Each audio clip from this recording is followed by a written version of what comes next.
Nah, bismillahirrahmanirrahim. Assalamualaikum warahmatullahi wabarakatuh. Waalaikumsalam warahmatullahi wabarakatuh. Pada kali ini kita belajar tentang ibadah. Yang pertama kita mulai dari toharoh, yaitu tata cara bersuci. Ingat, perhatikan, mulai dari apalagi nih yang besar-besar, kamu akan mengalami atau melaksanakan yang namanya toharoh bersuci. Ya, oleh karena itu kamu perhatikan bagaimana tata cara berwudu yang bagus. Nah, ingat, baik yang laki-laki maupun yang perempuan. Nah, ya sebelum kita praktekkan tata cara berwudu, silakan baca doa sebelum berwudu semuanya. Ya, 1, 2, 3.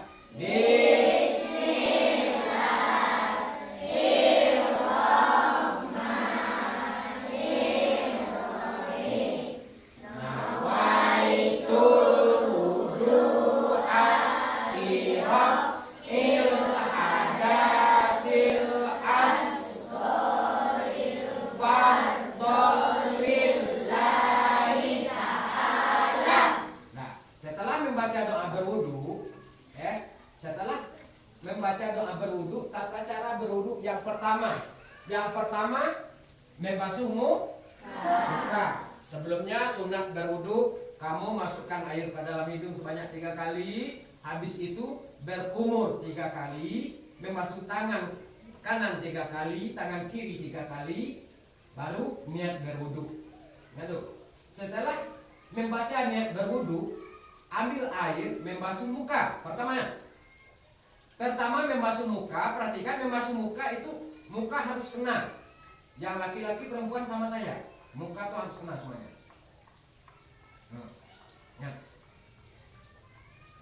Yang namanya muka harus kena semuanya. Kalau tidak terkena air permukaan muka kita, maka wudhu kita akan sia-sia nantinya. Nah, ambil air, basuh muka semuanya. Berapa kali? Sebanyak 3 kali. Setelah itu membasuh tangan. Diikuti atau diawali dengan tangan kanan dulu. Ambil air, basuh tangan sampai ke siku sini. Jangan sampai pertengahan sini. Ingat, tata cara berwudu. Perhatikan nih, yang besar-besar lagi. Harus semuanya kena, semuanya sampai siku. Jadi kalau air di keran itu tangannya gini ya. Tangannya yang ini nampung air keran. Mulai dari bawah. Sebanyak 3 kali. Habis itu tangan kiri seperti itu juga sampai ke siku.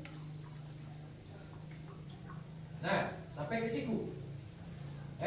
Sini terus 3 kali. Harus permukaan tangannya kena dengan air. Habis itu yang ketiga menyapu sebagian kepala. Air sini. Nih. Yang namanya apa namanya ini? Apa? Kening kita ini. Harus kena dengan air. Nanti ada pertanyaan, Pak, boleh rambut semuanya? Boleh. Basahi rambut semuanya? Boleh. Akan tetapi kita disuruh untuk sebagian kepala, menyapu sebagian kepala di sini. Sebanyak berapa? 3 kali. Kemudian yang keberapa? Yang keempat, membasuh telinga. Cara membasuh telinga yang bagus, yang dianjurkan oleh Nabi, ingat, ambil air, masuk sini telinganya. Sini putar ke bawah, kemudian tangan sini ke sini, terus ambil air sini, terus jangan ambil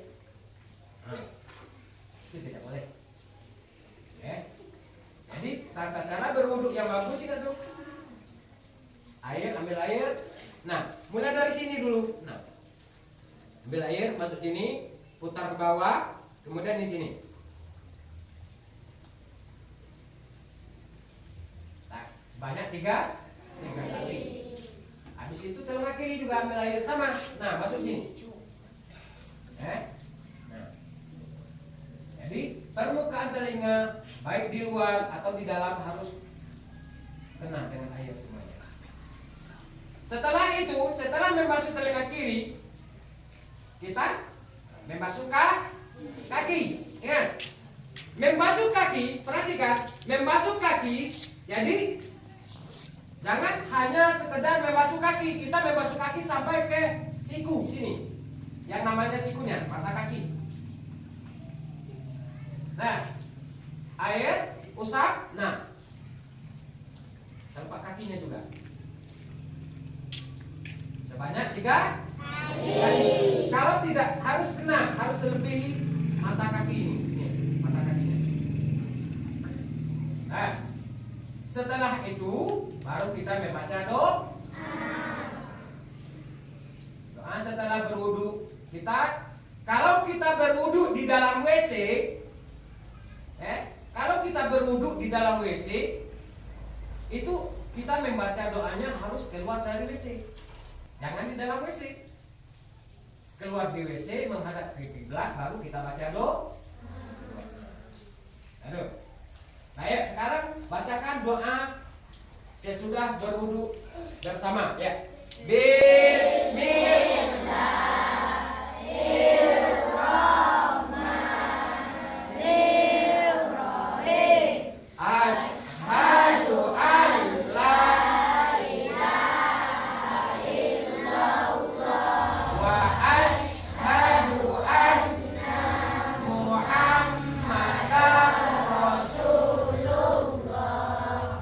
Allahumma ij'alni minat tawwabin waj'alni minal mutatahhirin waj'alni min ibadikas sholihin. Nah, setelah itu baru kita mengerjakan sholat sepertinya. Kemudian yang kedua membaca Al-Quran. Sebelum membaca Al-Quran kita dianjurkan untuk berwudu. Kenapa? Karena di tepi Al-Quran, di ujung di tepi Al-Quran di sini itu ada ditulis la yamassuhu illal mutahharun. Tidak diperkenankan orang menyentuh Al-Quran kecuali yang bersuci.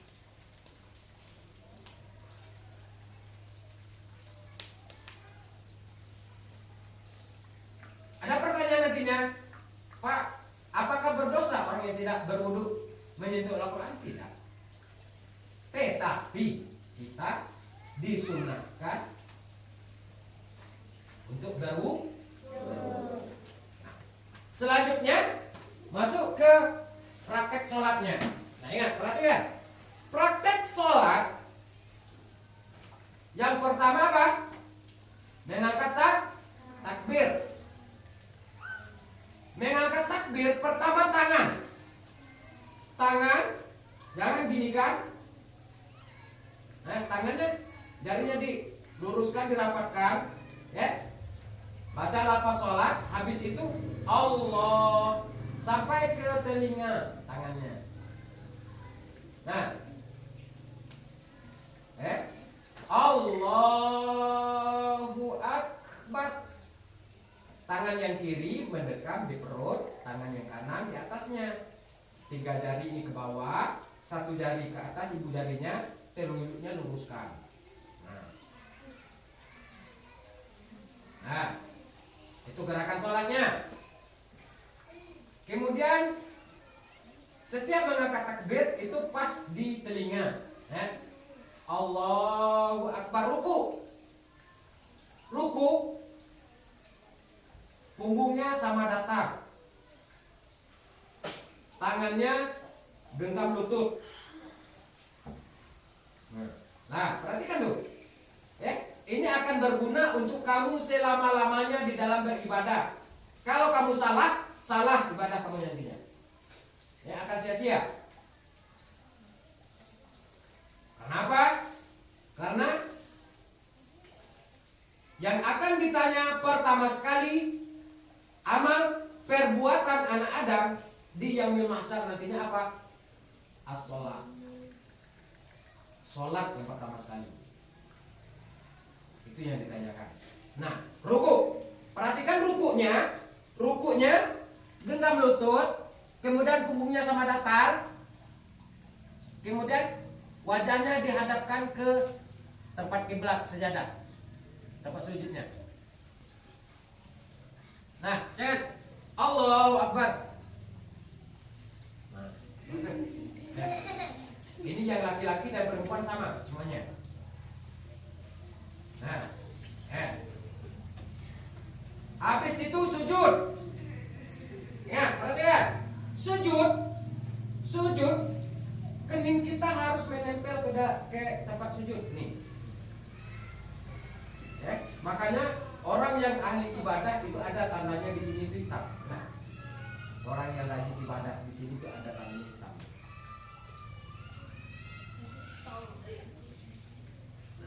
Ya, jadi wajah yang laki-laki perhatikan. Yang laki-laki sholat pasang kopiahnya seperti ini. Nah, jadi gimana kita sujudnya? Makanya waktu sholat, perhatikan, waktu sholat yang laki-laki kopiahnya di atas kayak gitu.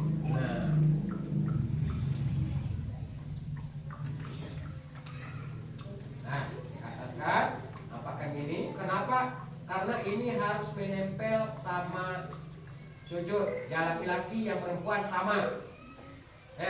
Jangan pasang mukenanya lah tertutup ini kalau keluar. Nah, jadi pemakaian mukena yang perempuan itu lihatkan wajahnya, akan tetapi rambutnya tidak boleh keluar. Nah, rambut kamu itu aurat. Jadi muka harus semuanya. Nah, kenapa? Karena pada saat kita sujud, kening kita harus menempel ke tempat sujud. Nah,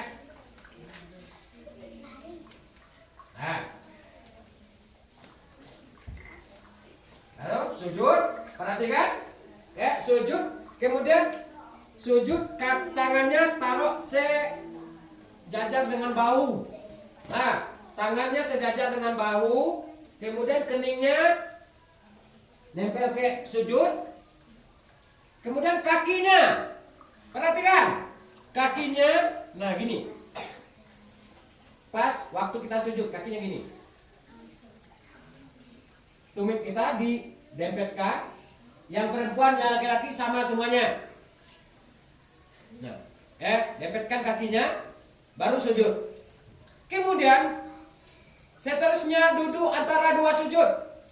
Duduk antara dua sujud, kakinya yang kanan. Kakinya yang kanan ditegakkan posisinya. Kaki yang kiri di bawah pantat kita. Nah, gini. Nah, kalau nanti, perhatikan, kalau nanti posisi kaki kamu tidak bagus, tidak tepat, itu sakit. Kalau ini duduk, nah sakit kaki kita. Tetapi kalau kamu duduk pas, sesuai dengan ajarannya, anjurannya, ini, kakinya ini tegak, ini di bawah pantat kita, 10 jam yang kita tahan duduk seperti ini, tidak akan sakit. Nah, setelah itu, perhatikan. Habis itu tahiyat pertama dan tahiyat terakhir, waktu duduk antara dua sujud, tangannya ini diluruskan dengan lutut. Jangan berlebih, tangannya dirapatkan dengan ke kembang. Nah, di saat kita membaca syahadat, itu telunjuknya keluarkan. Nah, lurus, telunjuk yang kanan. Tunjuk yang kanan keluarkan. Kemudian duduk tahiyat terakhir, kaki yang kanan tetap seperti itu, cuma kaki yang kiri disilangkan di sini, di bawah sini. Nah, gitu.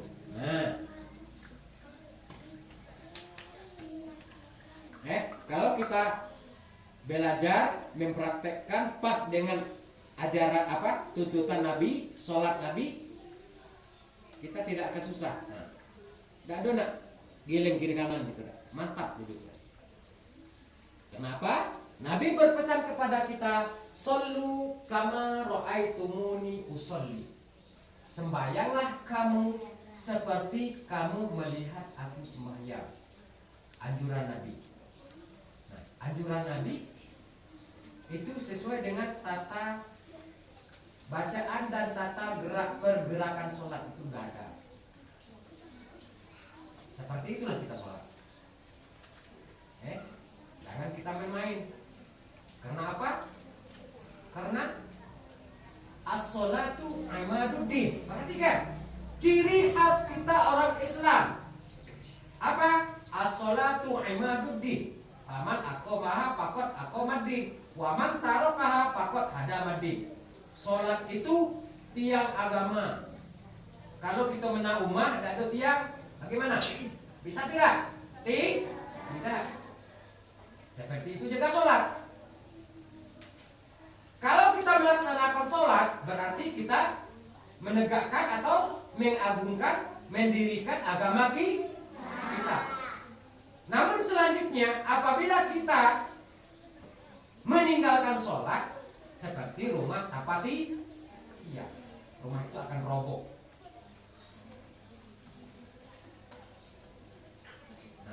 Nah, jadi anak bapak semuanya belajar. Mulai latihan sholatnya di rumah. Karena apa? Tanpa kita sadari, kalau kita dari kecil mempraktekkan sholat, akan terbiasa nantinya. Setelah kita dewasa, kita akan merasa rugi, kita akan merasa berdosa apabila kita meninggalkan sholat. Itu ada terasa di hati kita masing-masing. Biasakan. Tidak ada susahnya kita melaksanakan sholat. Bisa? Sekarang sebelum kita praktek sholat, silakan buka juz amanya. Kita baca surah-surah pendek dulu. Mulai dari surah Al-Fatihah. Nah, yang belum bisa baca Al-Quran diikuti, jangan lihat kiri kanan. Supaya apa? Kalau kita terbiasa nantinya membaca Al-Quran, akan lancar sendiri. Nah, diiringi kita belajar Al-Quran, kita belajar mengaji di setiap desa, di masjid. Itulah pekerjaan kita setiap sore. Jangan saban hari, saban sore kita hanya dipenuhi dengan bermain-main. Jangan. Nanti kamu akan rugi nantinya. Dapat semuanya?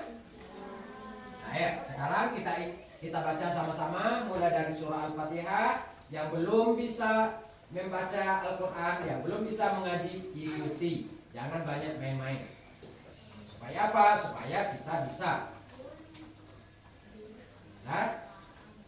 Sekarang kita baca surah Al-Fatihah serempak. Mulai kita awali dengan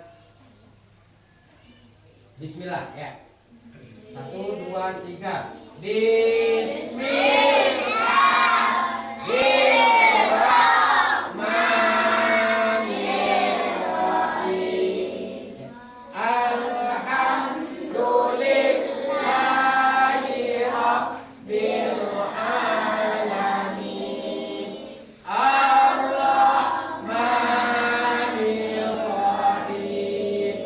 Maliki yaumiddin. Iyyaka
Bismillahirrahmanirrahim.